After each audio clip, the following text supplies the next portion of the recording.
reflect everybody in detail versus All us right. talking. We're back, happy Monday. Yes. How are there still 3 weeks to go? I don't know how I'm gonna fill up those 3 weeks. It's probably a good thing in this class because it'll give us some time to maybe have a class period or two to work on our projects. And I can go around and help people with the construction of their projects, to outline some solutions. It is alarming how fast we are coming to that deadline. Right, right. It's amazing. This quarter has flown by. Oh, really? Oh, good for you. No, I mean, yeah, it really is, like, I don't even, I lost track of We've covered a lot. It's been a lot, but we're also quickly approaching the end. So let's see, we have an assignment due on Wednesday. You will be getting your last assignment as well sometime early this week. It'll be due in 2 weeks. Keep in mind, though, that there's a lot happening between now and the end of the quarter.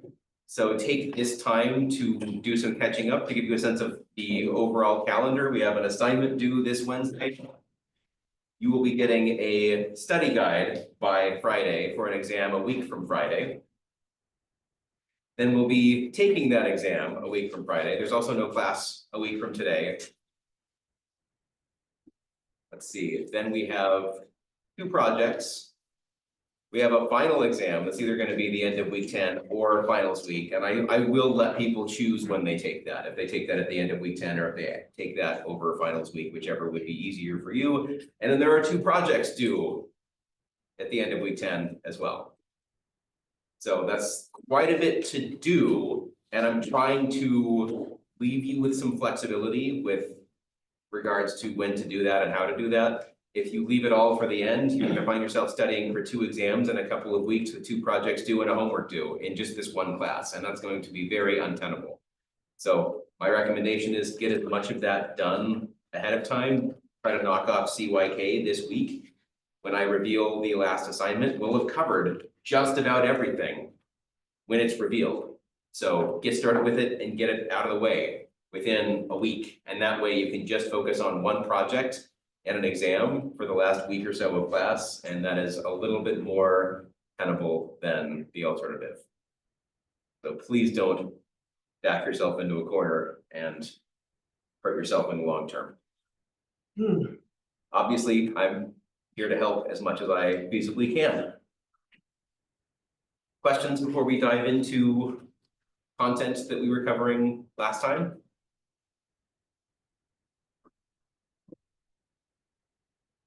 So we were analyzing grammars and finding ways to efficiently parse those grammars. The first aspect of this was called a first function. So we looked at something like this, where we're looking for the first terminal that we're able to make from any particular non-terminal. So first of S in this grammar would be the beginning terminal of any string that could be derived starting from that non-terminal. And we find that the only possible starting terminal here is B. There's no way that a string here could start with A, because we recurse to the front, and when we recurse to the front, we have to eventually terminate that process with a B, which says that the B goes first.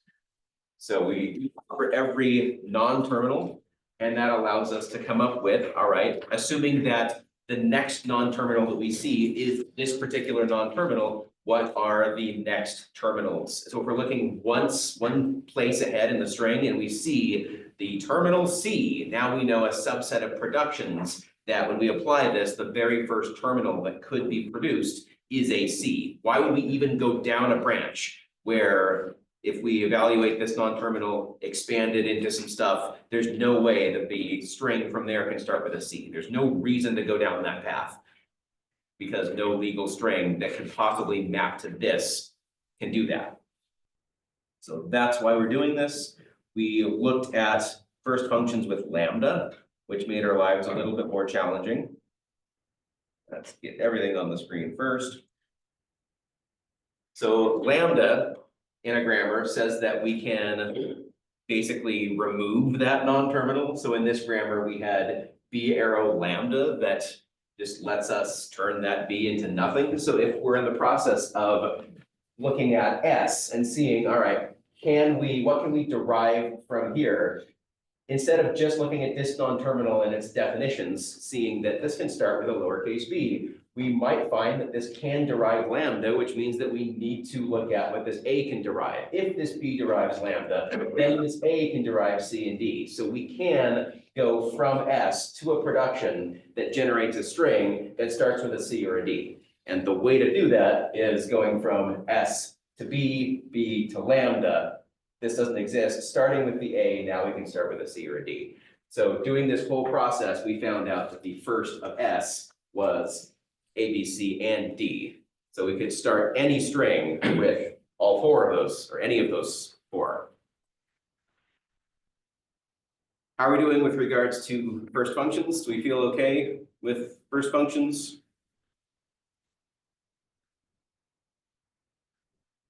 We talked about some work that we could do to verify that it's correct. We just derive a string or a partial string that shows that that terminal comes first.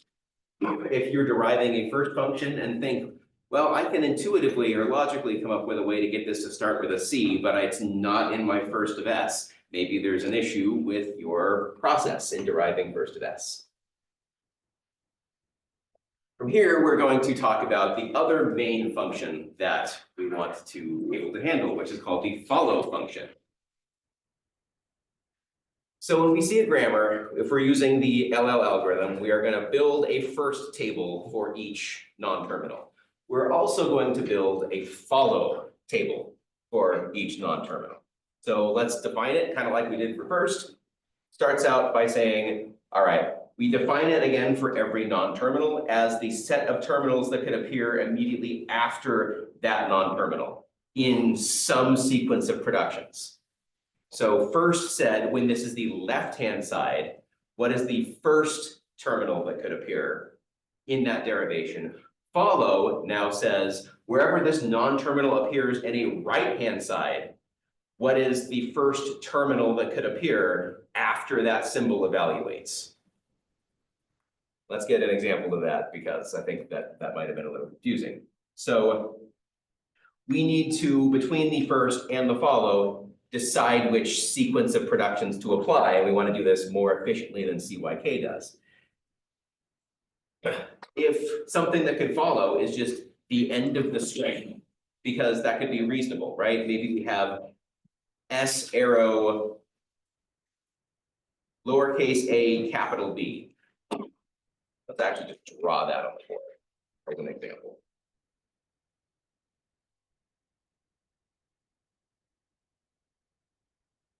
There's more to this grammar, but it doesn't matter. When we're coming up with follow of B, what is the first terminal that could appear given what we see here? Well, what occurs after we evaluate B? Since this is S arrow to this is the entire definition of the string. So what follows this B is the end of the string. So we need some terminal that denotes the end of the string. What follows this is potentially the very end. No terminal can appear. So we're going to use the $sign as a terminal, a special terminal that represents no more will come. So the end of string terminal, we call it $.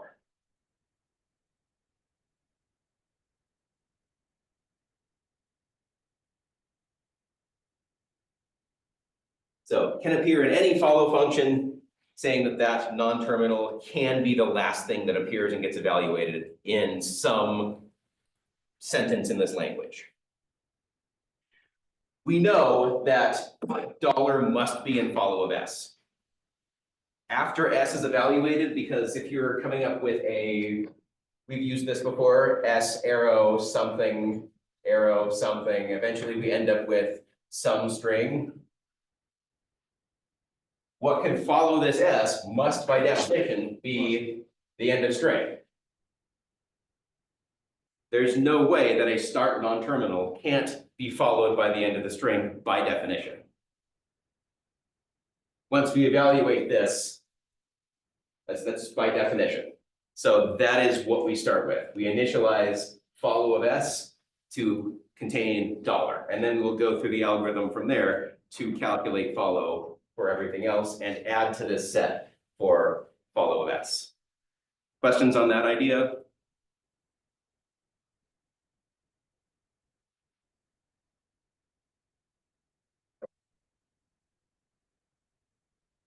Is the dollar sign the reason why like a lot of hex things tend to have like a dollar sign at the end of it or something?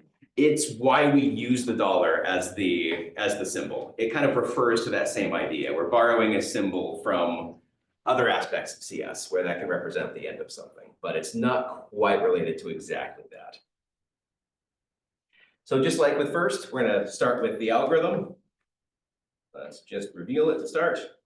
We say that we add dollar to follow of S for every non-terminal where we see something followed by a, so we see a production, non-terminal arrow, something non-terminal. Then follow of A is in follow of B. Whatever could follow this non-terminal could also follow this non-terminal. Does that make sense? So maybe in some derivation, we see something, something, something, capital A, something, something, something, something. And maybe this can be a lowercase c via some something. When we expand this A to be whatever it is, then we see that whatever came before comes before. This A now becomes whatever that V happened to be. This B, now we see a C. So if this C can follow the A, then by this definition of A arrow, whatever the definition of A is, something that comes before this B, this C can also follow that. So we're just analyzing production by production as we expand this. If this can follow that, then by this definition, this can also follow that. Sorry, I'll get out of your way so you can see.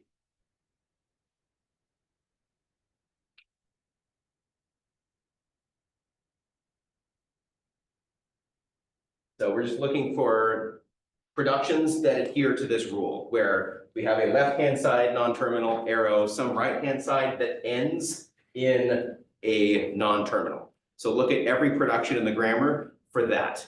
Productions that end in non-terminals. We will make rules saying that basically whatever is in follow of the left-hand side is also in follow of the right-hand side. As we iterate this, we will add some things to follow of A, but we will also be adding them to follow of B. For every production that ends in a terminal of some kind, now, we can say the first of that symbol is in follow of B. So in order to fill out the follow table, we actually need to refer to the first table. Why does this make sense? This W, sorry, doesn't necessarily have to be a terminal. It just has to follow a non-terminal. So maybe we have some A arrow, A, B, C. So this is saying whatever first of C contains should also be in follow of B. Whatever this could start with could also be what is immediately after the end of this. Does that make sense?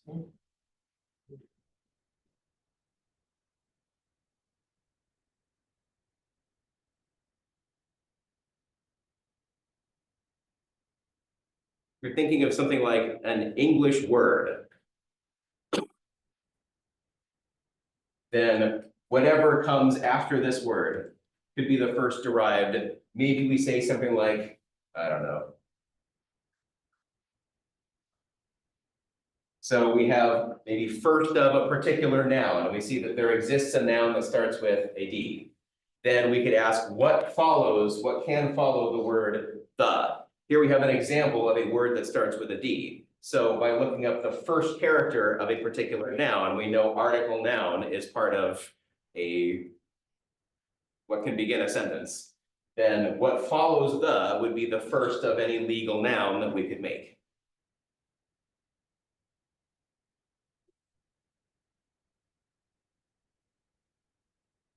All right, so that's all that's saying.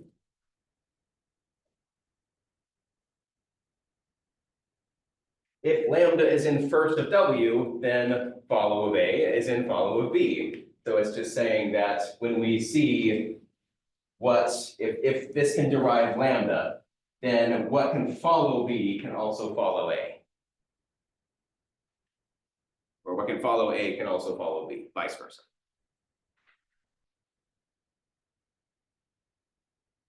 This will make way more sense with examples, as usual. So that's the entire follow algorithm. It's not, Second project. Follow. it's combining first and follow and making the LL algorithm. So you will need both of these processes for that project. So here is a grammar, calculate follow for everything. And remember that to calculate follow, you may need to refer to first.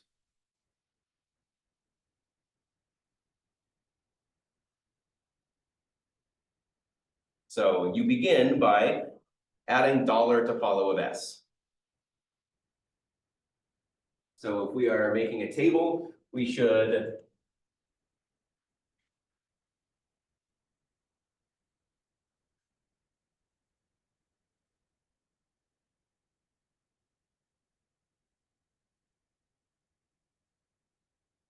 start with dollar. We know dollar is in follow of S. Go production by production and look for non-terminals in the right-hand sides. So what can follow S? We see S on the right-hand side here. What can follow S? B. So we're going to add B to follow of S. Does it appear anywhere else? There's no other right-hand side, and since these are terminals, you just add them. There's no special rule for that. So we are done with follow of S. Pretty straightforward. You can imagine now breaking this into S arrow, and if for any legal string that you could make with this grammar, it would have to end with either B or the end of the string. So there's no way to produce anything that doesn't end in B.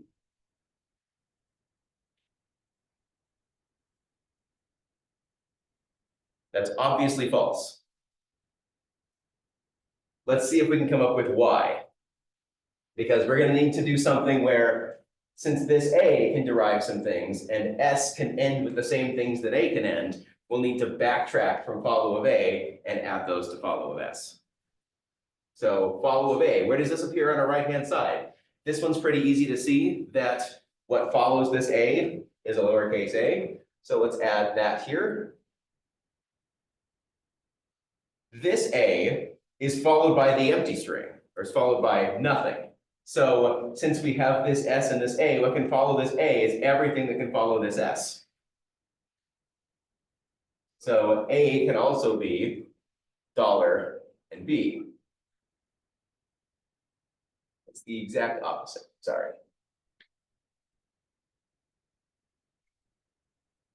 So this can recurse.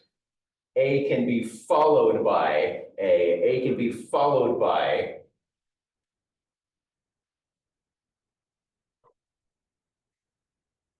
it really is just A.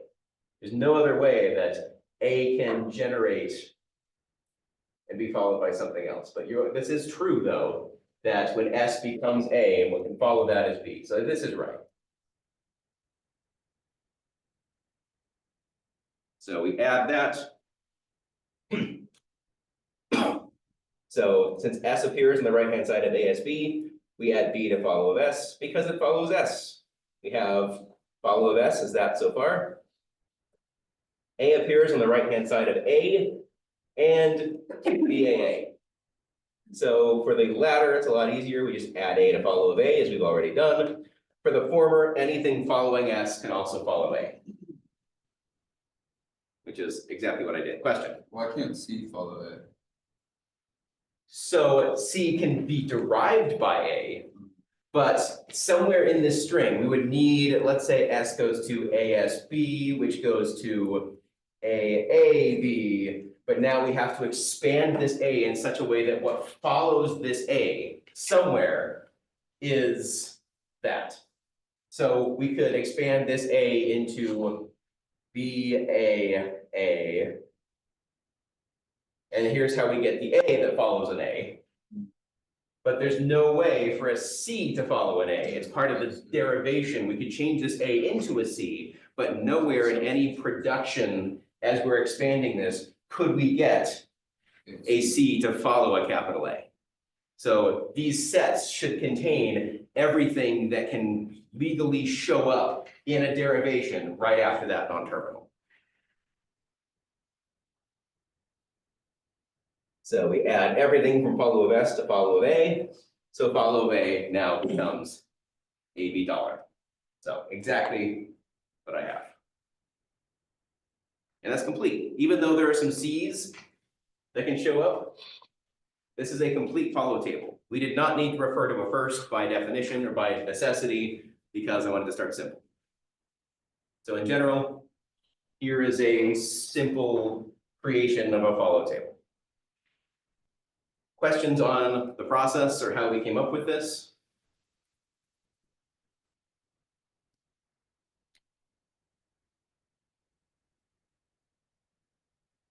All right, let's see if we can throw a more challenging one at you.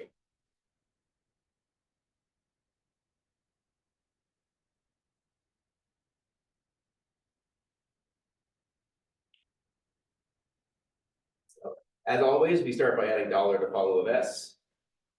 But let's see if we can calculate follow of S. Go ahead and take a stab at this and see if you can make this complete. Luckily, this one's really easy.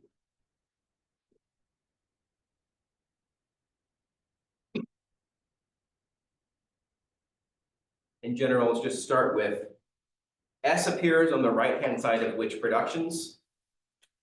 How do we find what shows up after that? What is the first legal terminal that can show up after that right-hand side definition of that non-terminal?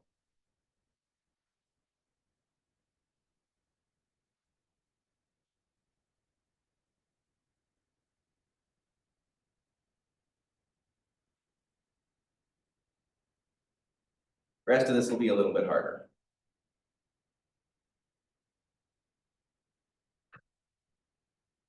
How do we do follow of A?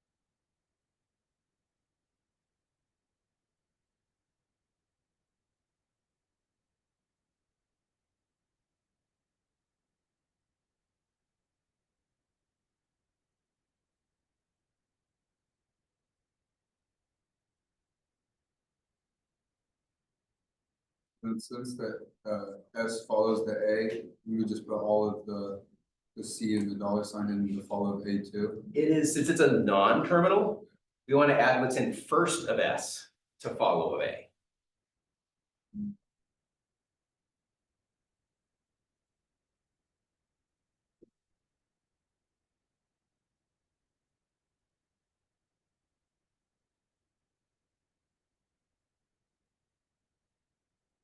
Yeah, this is why we need the first table for the follow table.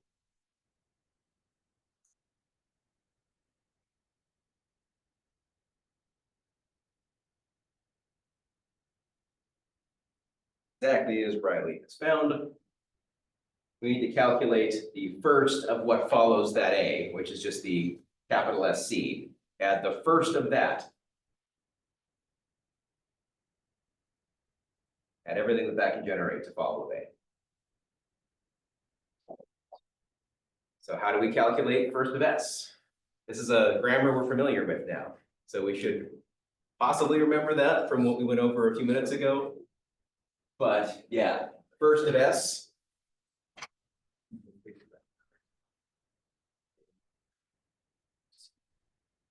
Can generate this A. Can generate from this B, first of this B is that B. But this B can go to lambda, so we need to consider the next symbol as well. First of A is C and D, we add those as well. So first of S is everything, so we add everything from first of S to follow of A.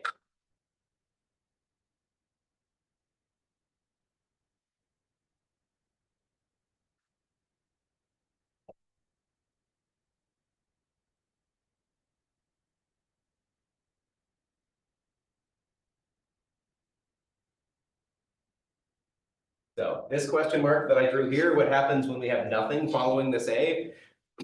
By definition, this says we should add follow of A to follow of A. That's a recursive definition based on itself, which isn't going to change anything. That can't possibly add anything to follow of A. If you define yourself based on yourself, you can analyze yourself, but you're not going to add anything to yourself based on your own analysis of yourself. Did you add D in first of S because it would, the A can turn into a D? Yeah. No, this A follows D. This is just this right up here. What can follow this A is a D. Yeah, but isn't it first of S? What can Oh, in the first, yeah, we're adding D because S, we should look at first of B. Since first of B can derive lambda, we have to look at the next character here. This A can derive first C or D. So we add those to first of S, because first of S, first of B can go away. That derives to D. You calculate the first of S, and then that becomes the set of what can follow A, Right, because it's a non-term. because S follows A. But anything that could be the first of S could be what follows the A.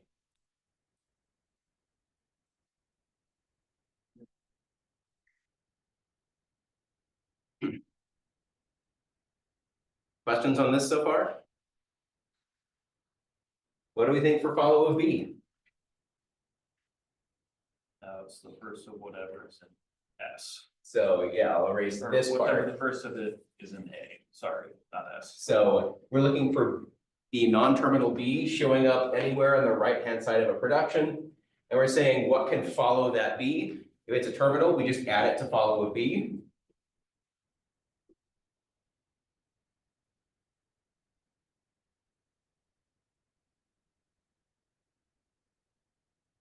So we can get the D right from there, but we need to add everything from first of A into follow of B.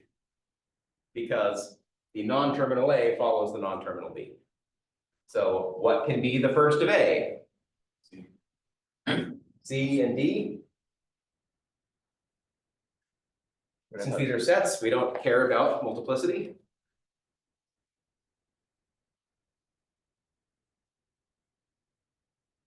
How is D part of follow B? Isn't A becoming D, not that D follows A? D does follow B because you can recursively Well, add. I figure out- It's in its actual.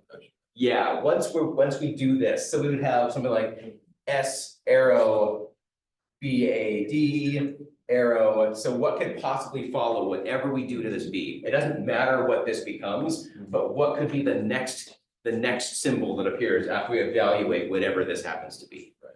And- Then you have to look at first bit. Yeah, so maybe this just goes to lambda. And now what could follow this B that has gone away and was right here would be the first of whatever this A can derive. Even without the lambda. No. Yeah, you're it right. doesn't matter which one we do there, whatever it evaluates to, it just won't be at the start of the string, it would be No, after some. Because of the lambda, it can start, A's production can follow B, that's Yeah. right. So let's see if we did this right. Follow of B should be C and D.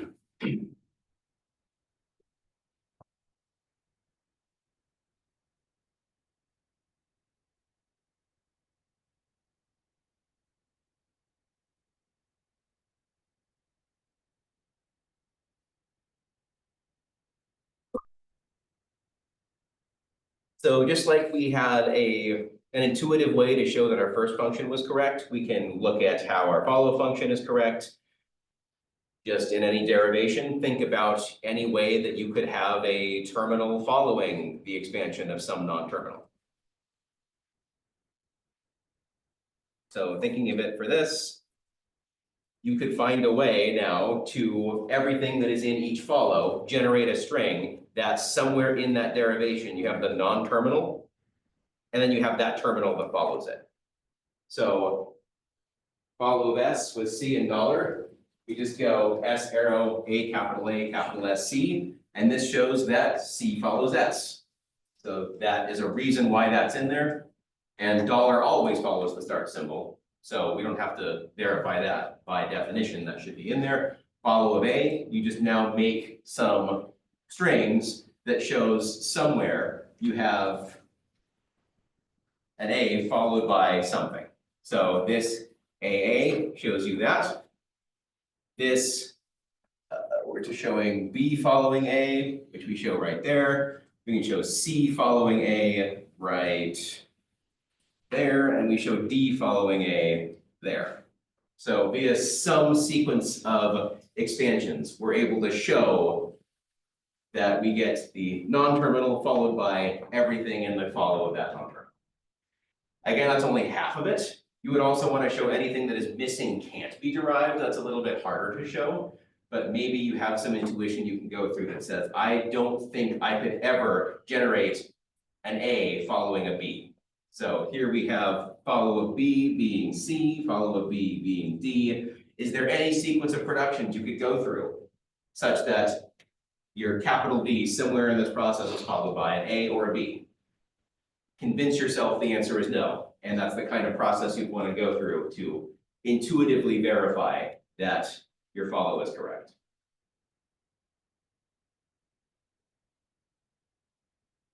Or do the project you want to do, generate the first functions first. Yeah, because your follow will Follow need to the refer to that. Yeah, and first you can always build without ever caring about what is in follow. You can always build first by itself.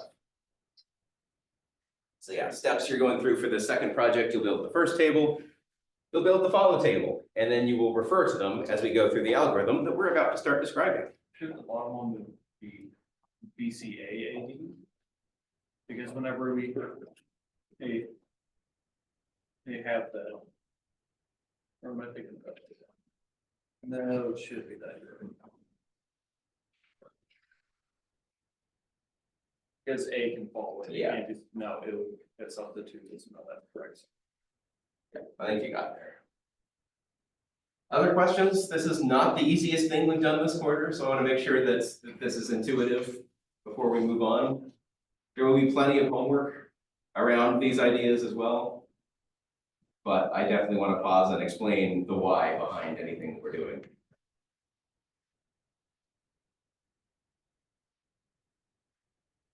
All right.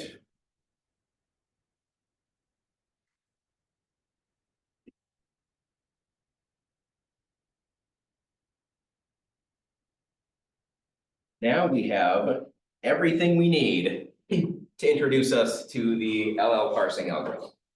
So this will be all of the pre-work that we do for this. So let's talk about why we care. I tried to introduce this, but we have a first function, we have a follow function. Now we're going to generate an efficient top-down parsing algorithm called LL, but we first need to make sure that we can convert the context-free grammar into an NPDA. So we don't have to do this, but by having done this, it will help us see how LL parsing works. So I think being able to make that process and do it will be great. So just start with an NPDA with 3 states. And we've actually, I believe, gone through this already in Greibach normal form, just being able to go from, but a CFG that's not necessarily in Greibach normal form, what do we do? From Q0, we're going to push S onto the stack.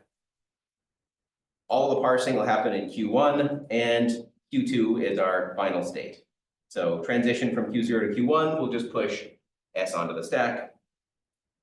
So we just define this in anything that we do. This transition will always be there from Q0 to Q1 push S onto the stack, on top of the bottom of stack character. From here, Q1 will need to be able to replace the left-hand side with the right-hand side. So that's how an NPDA would mimic a grammar. We saw this with Greibach normal form, where we, on the symbol that we read, the single terminal on the right-hand side, we're going to, on that character, pop the left-hand side, push the entirety of the right-hand side. But what if everything is not in that form? So every production rule that we have here, we're going to add a transition that handles it. So you can imagine breaking this rule down, A arrow with A being a non-terminal, we have some number of symbols, and those symbols can be either terminals or non-terminals.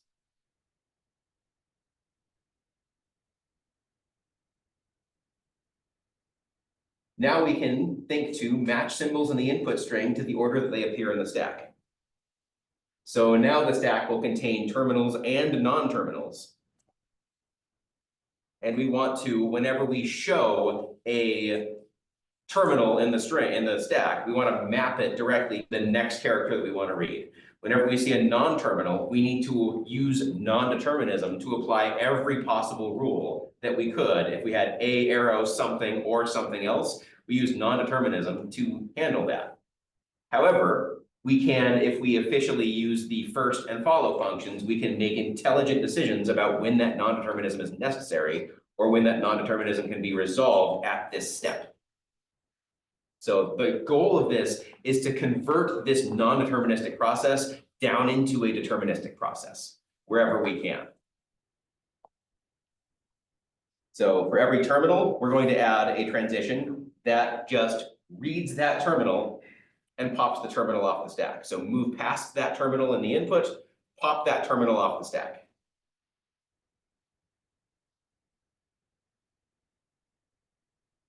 Transition to our final state can only occur if there's nothing on the stack, nothing left to read. So we do that. And for every non-terminal, now we just have to guess which one to apply. Let's give you an example of this. So here's a grammar. And for this grammar, we want to, again, starting at Q0, push S onto the stack, transition to Q1. So that's that transition. Transition for every production. Here are those transitions. So to show you, give you some examples of this, we say from Q1, popping nothing, reading an S. So we're going through this S. When we do that, we can now loop back to Q1, replacing the popped S with a pushed right-hand side or a pushed other right-hand side.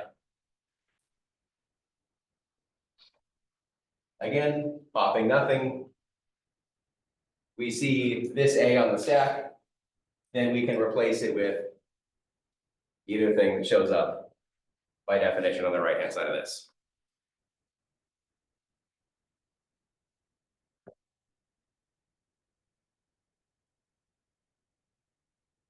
We use this lambda to just say it doesn't really matter what's there.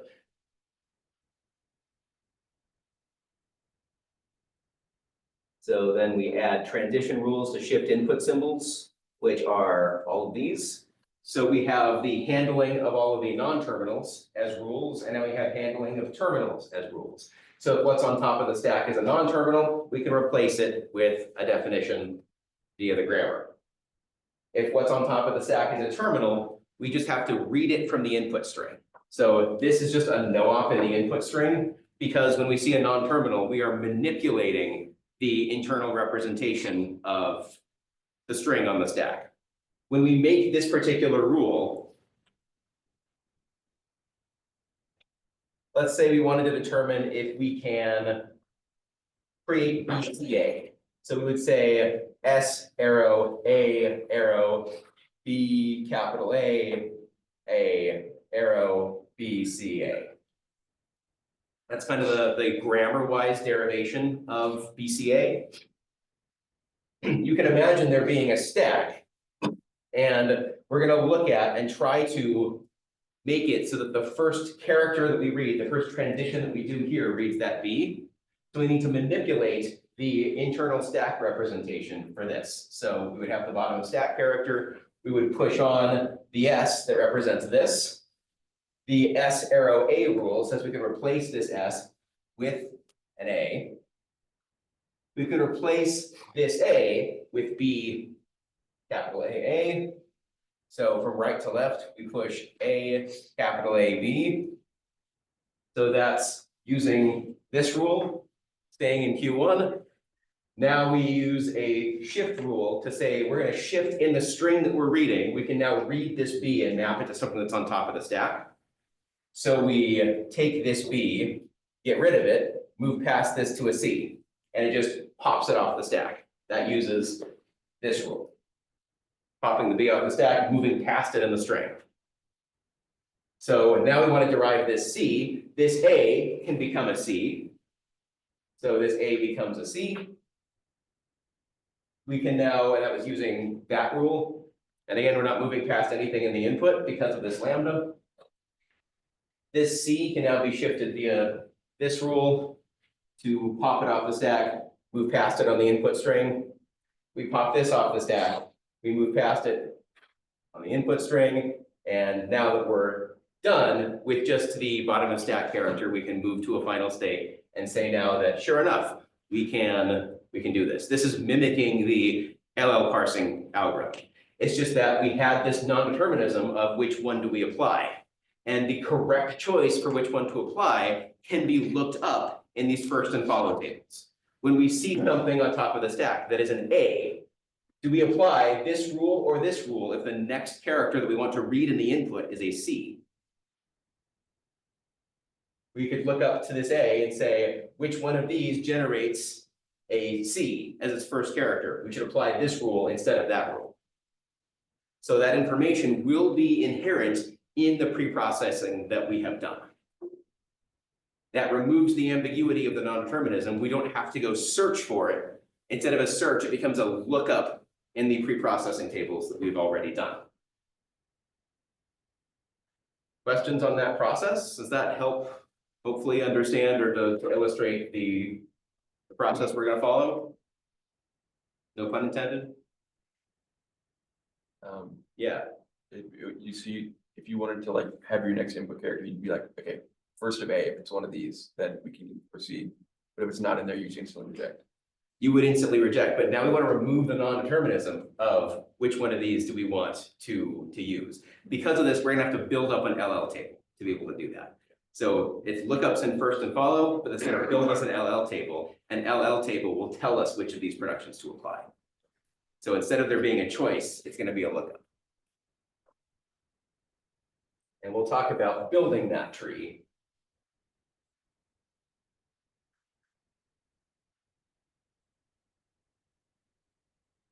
Then we just have the final state transition and we get an NPDA that looks like that.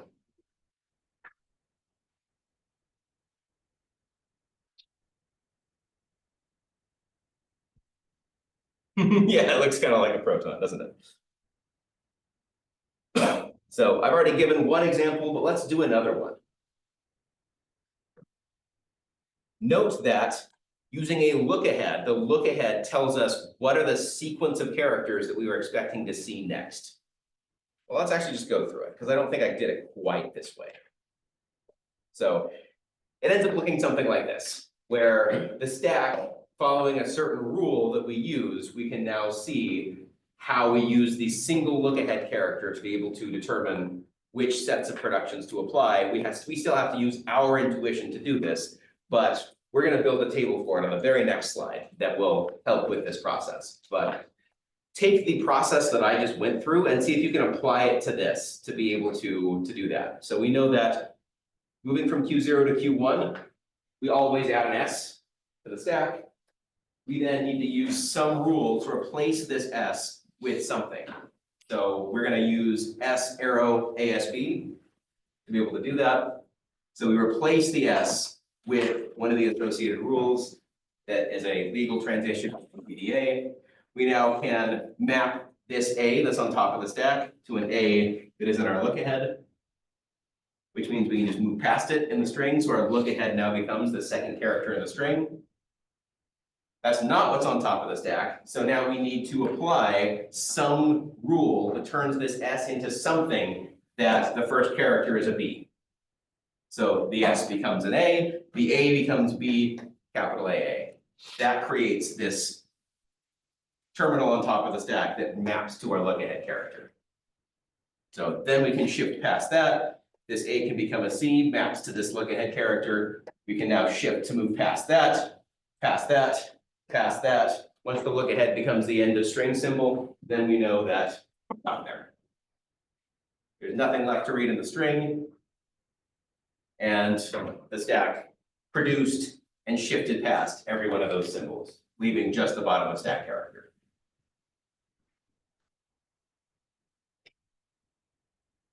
Questions on this process? How do we feel about it?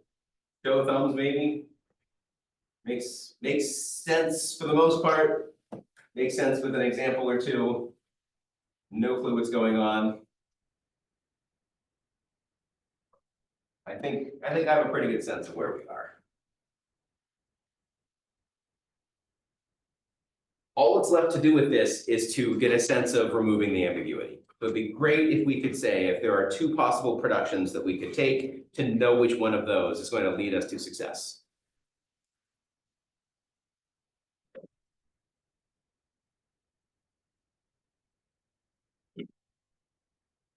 All we're going to do is exactly that. We're going to use our look aheads. We're going to build this table. This table is going to be constructed as such. The rows of the table are all the non-terminals in the grammar. The columns are all the terminals in the grammar and the $sign that is the end of string.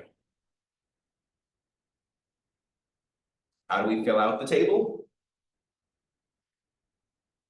We're going to look at each production. And we're going to look for every single terminal in the first of a particular right-hand side, add it to the LL table at row left-hand side, column that terminal. This is way simpler than it sounds. So in the last example of a grammar, we would have S, A, B, and then we would have A, B, C, D, $. And that would be our table.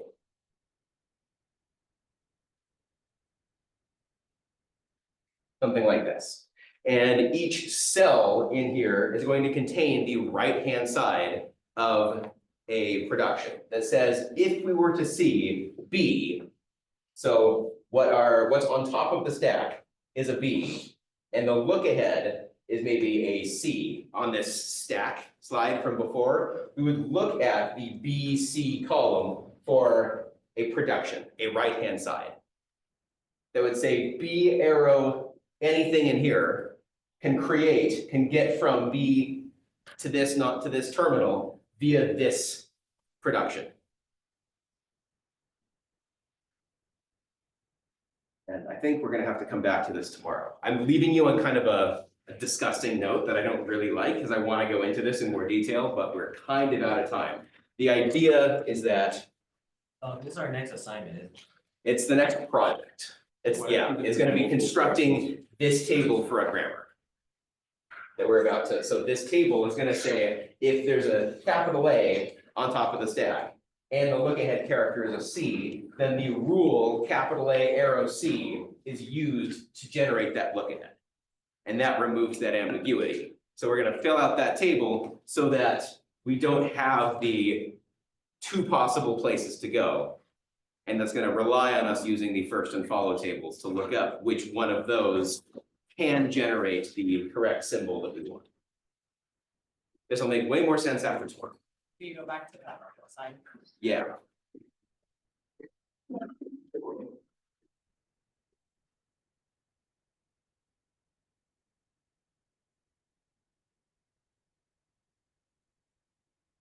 I have office hours starting now, one who is somewhat confused about this.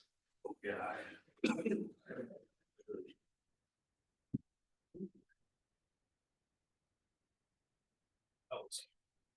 Yeah.